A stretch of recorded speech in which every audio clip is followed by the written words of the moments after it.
Good evening, student of class 11th. Today we will learn question number 8 from DK Goyal book.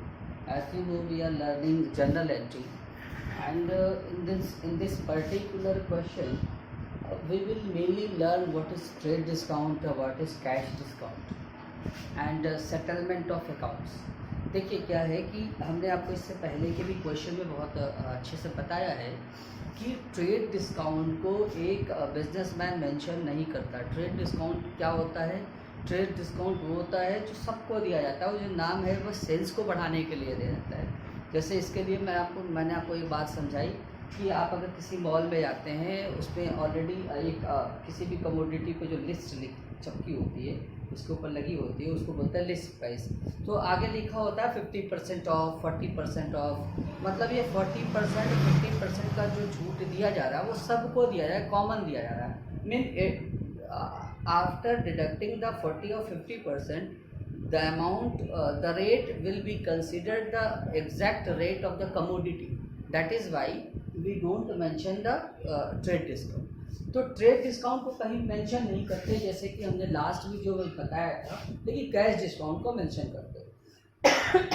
Cash discount देखिए क्या होता है। Cash discount एक businessman देता ही इसीलिए है ताकि कस्टमर को प्रमोट कर सके कि नकद में वो सामान खरीदे। ठीक है। आजकल हर दुकान से देखिए होता है क्या, बहुत सारे हर दुकानदार कुछ ना कुछ क्रेडिट पे सामान खरीदते भी हैं, कुछ ना कुछ बेचते भी हैं।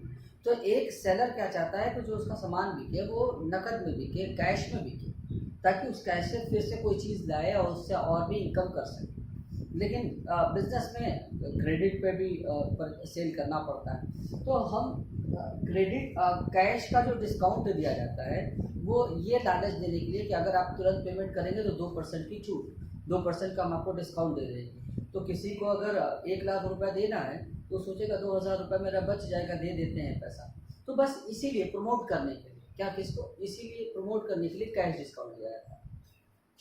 आगे देखिए, चलते हैं क्वेश्चन की तरफ। क्वेश्चन नंबर 8 डीके गोयल का ये क्वेश्चन है क्लास 11 का।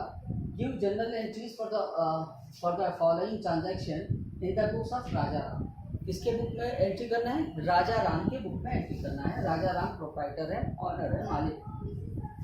मार्च 3 को क्या कह रहे हैं? बॉट गुड्स खरीदा फॉर कैश, नकद में, मतलब खरीदा और पैसा दिया। Off the list price of rupees 80,000 at 10% trade discount. List price कितनी है? 80,000 और ट्रेड डिस्काउंट कितना है? 10% एंड 2.5% कैश डिस्काउंट। तो सबसे पहले देखिए इसका कैलकुलेशन। 80,000 का 10% यू नो 8,000, तो 80,000 माइनस 8,000 इज इक्वल टू 72,000। ठीक है। 72,000 पे 2.5% का कैश डिस्काउंट है, तो 2.5 को मतलब 5/2, 5/5 का आधा ही तो 2.5 होता है। 5/2 और 100 से तो डिवाइड करते ही हैं, तो 2 0 से 2 0 कटा और 2 3 6, 2 6 12, 5 0 0, 5 6 30 को 0 3 कैरी, 5 3 15 और 3 1800। ये मैंने आपके लिए बताया। और दूसरा शॉर्ट तरीका, अगर आप कॉमर्स पढ़ रहे हैं तो कैलकुलेशन को स्ट्रॉन्ग कीजिए, मैं बार बार बोल रहा हूँ। देखिए 72,000 है, 72,000 का 10% कितना होगा? 7,200। 7,200 का आधा कितना होगा? 3,600। तो 7,200 10% और 3,600 आधा मतलब 5%। अब 5% का भी आधा 2.5%, तो 3,600 का आधा कितना होगा? 1,800। ये वर्बली हम लोग कर लेते हैं, हमने आपको करके दिखाया कि ऐसे भी करते हैं, लेकिन कैलकुलेशन स्ट्रॉन्ग कीजिए तो आप वर्बली भी कर सकते हैं। तो एंट्री क्या बनेगी?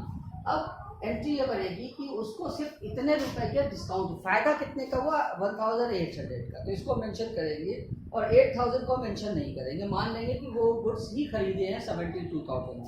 तो एंट्री क्या करेंगे? आपको पता है परचेज अकाउंट लिखते हैं जब गुड्स आता है। तो अब हम एक्सप्लेनेशन नहीं दे रहे हैं। Purchase account debit to cash और to discount receive.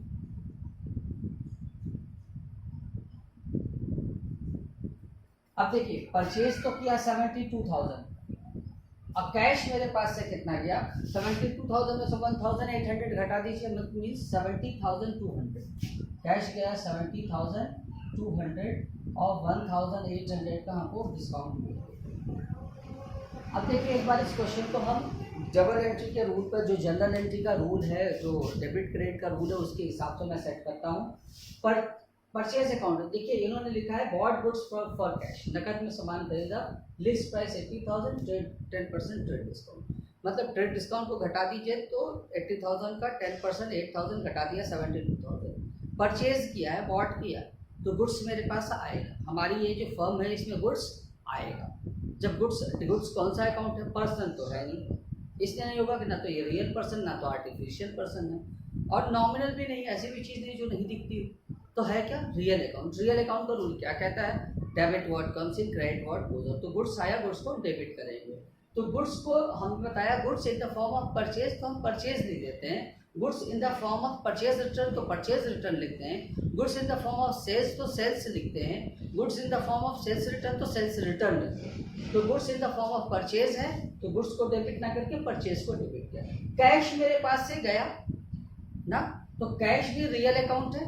Credit what goes out, जो जाता है उसको क्रेडिट 70,200 किया। क्यों? क्योंकि 72,000 का सामान था, 80,000 में से ट्रेड डिस्काउंट 8,000 घटा दिए तो 72,000 आया। इतने रुपए के सामान पे 2.5% का cash discount given in the question है, मींस 5/2 दैट इज 1,800। तो ये 70,200 गया मेरे पास से, इसलिए 70,200 को क्रेडिट किया।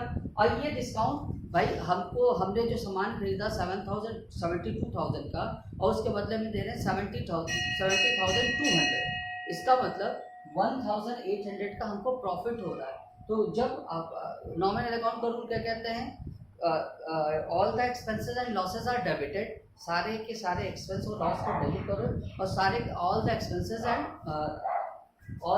And losses are debited, all the profit and gains are credited, और सारे के सारे प्रॉफिट और गेन को क्रेडिट करो, तो हमने क्रेडिट कर दिया। ठीक है, इनके लिए तो फायदा ही है, प्रॉफिट है, गेन है।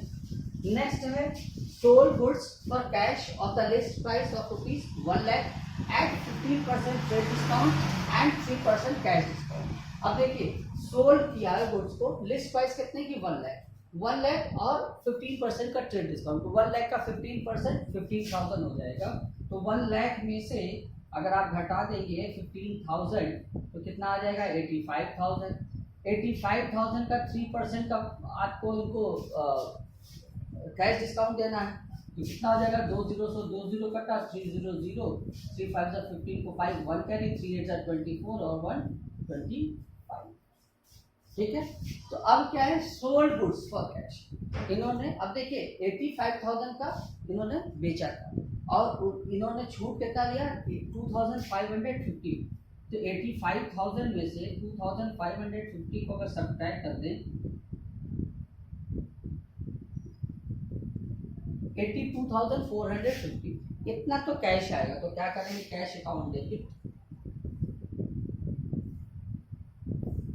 टू, सॉरी, अब इनके पास कैश आया और ये जो डिस्काउंट अलाउड कर रहे हैं इनके लिए तो लॉस है, तो ये करेंगे डिस्काउंट अलाउड।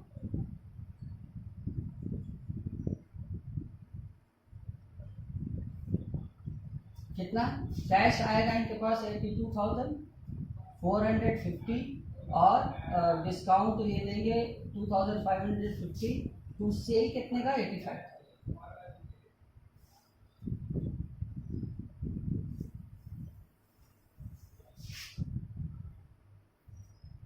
ठीक है, नेक्स्ट है sold goods to Nagpal of the list price of ₹50,000 at 20% TD। Sold goods to Nagpal, कहीं पे भी कुछ नहीं दिया है कि कैश में बेचा है, जब नाम दिया हो नागपाल को बेचा गया, कैश नहीं लिखा हो, इसका मतलब कंसीडर करेंगे कि क्रेडिट सेल है ये। तो क्या एंट्री बनेगी, नागपाल अकाउंट डेबिट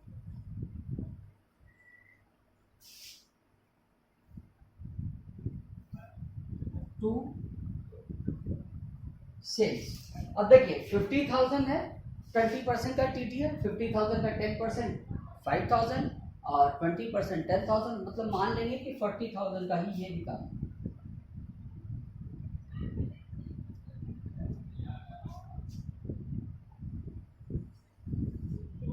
ठीक है, गॉट इट।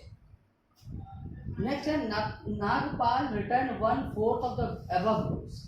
अब देखिए नागपाल को रिटर्न के बेचे कितना थे 40,000 का, इसका 1/4 कितना हो जाएगा 10,000 का, इन्होंने रिटर्न कर दिया। अब देखिए मैं समझाता हूँ कि जब सेल किया था तो जब हमने ये वाली एंट्री किया 50,000 का, जब सेल किया नागपाल को तो पैसा नहीं आया, उधारी में बेच रहा है। ऐसा लिखा है sold goods to Nagpal of the list price इतना। जब कैश नहीं दिया होता है और कोई नाम मेंशन किया होता है तो इसको मानते हैं कि क्रेडिट सेलिंग किया हमने।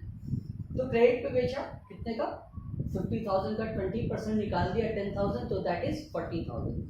नागपाल को बेचेंगे, who is the receiver of the goods, Nagpal. तो नागपाल को एक डेबिट किए एंड मेरे पास से गुड्स जा रहा है तो रियल अकाउंट है, क्रेडिट वर्ड गोज आउट, तो हमने क्रेडिट किया, in the form of sale है तो हमने सेल किया। ठीक है, ये वाले एंट्री मैंने समझाया। अब ये है नागपाल रिटर्न 1/4 गुड्स, ये तो पता है कि 40,000 का 1/4 10,000 आएगा।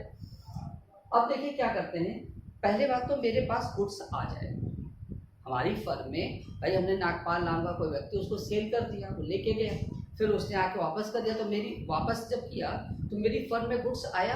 हमने बताया अभी इसी एंट्री बताया है, गुड्स जब परचेज कर in the form of purchase तो परचेज लिखते हैं, in the form of purchase return तो परचेज रिटर्न लिखते हैं, in the form of sales तो सेल्स लिखते हैं, in the form of sales return तो सेल्स रिटर्न लिखते हैं। तो गुड्स तो हमारे पास आया तो गुड्स को डेबिट करेंगे, लेकिन किस फॉर्म में आया, सेल्स रिटर्न के फॉर्म में। तो क्या एंट्री करेंगे, सेल्स रिटर्न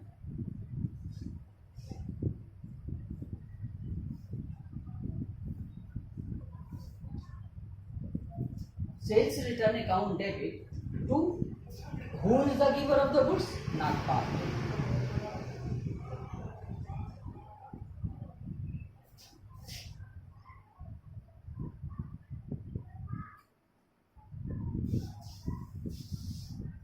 ठीक है, उम्मीद है कि आपको ये बातें समझ में आ रही होंगी। एक एंट्री और है, मैं यहाँ बता दे रहा हूँ, we have a shortage of spaces to write. आपको अगर नहीं समझ में आएगा पीछे जाके स्क्रीनशॉट ले लीजिएगा। नेक्स्ट है Nagpal settle the account by paying cash under a discount of 5%। Nagpal ने अकाउंट सेटल किया। पहले आप ये देखते हैं कि नागपाल को बेचा कितने का था 40,000, ठीक है, और 10,000 का रिटर्न कर दिया नागपाल ने हमको। मतलब नागपाल से टोटल कितना पैसा लेना है हमको 30,000, ठीक है, 30,000 लेना है। अब नागपाल ने अकाउंट सेटल किया 5% के डिस्काउंट पर, तो 30,000 का 5% कितना हो जाएगा, मतलब जब नागपाल अकाउंट सेटल हमने देखिए उनको बेचा था, पैसा नहीं लिया था, क्रेडिट पे सेल किया था, मतलब पैसा अब हमको लेना है, तो नागपाल हमको कितना देता हमारी फर्म को 30,000, क्योंकि 40,000 का सेल किया, 10,000 का उसने रिटर्न कर दिया, मीन्स 30,000 वो देता, लेकिन उसके बदले 5% का डिस्काउंट मिल गया उसको। तो नागपाल ने हमको कितना पैसा दिया, मेरे पास हमारी फर्म में जो राजा राम की फर्म है उसमें मैं अकाउंटेंट हूँ, कैश अकाउंट डेबिट 28,500, ठीक है, डिस्काउंट अलाउड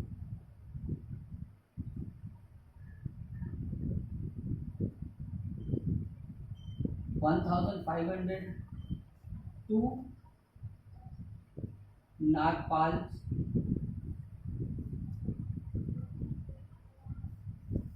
देखिए एक और बात समझ लीजिए, नागपाल देखिए डेबिट हुआ 40,000 से, 10,000 से यहाँ क्रेडिट, 30,000 से यहाँ क्रेडिट। इसका मतलब है कि वो जो अकाउंट सेटल्ड करने की बात कही गई है, अकाउंट सेटल्ड हो गया। सेटल्ड करने का मतलब यही होता है, ठीक है। आशा करता हूँ आपको ये क्वेश्चन समझ में आएगा। Thank you.